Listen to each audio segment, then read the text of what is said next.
Sa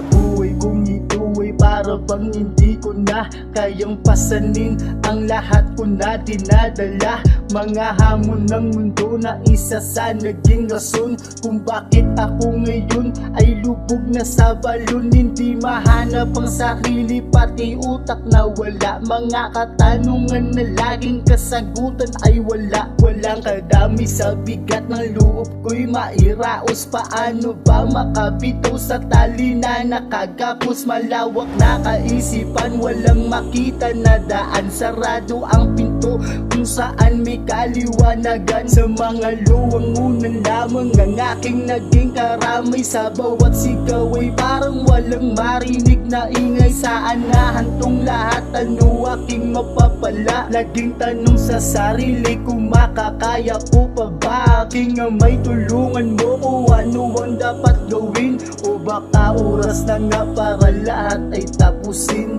Saan nahantong lahat? Ano aking mapapala? Laging tanong sa sarili kung makakaya ko pa ba?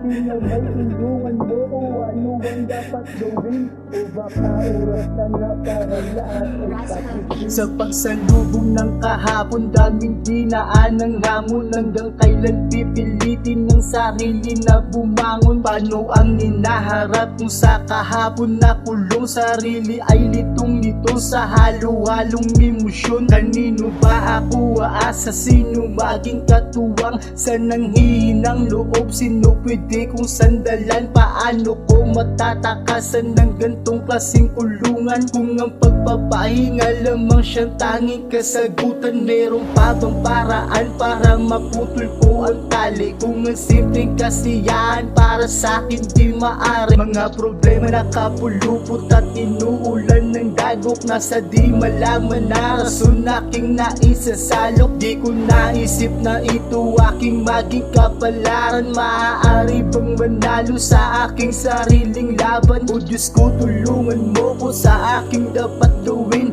O baka oras na talaga para lahat tapusin. O Diyos ko, tulungan mo ko sa aking dapat gawin. O baka oras na talaga para lahat tapusin.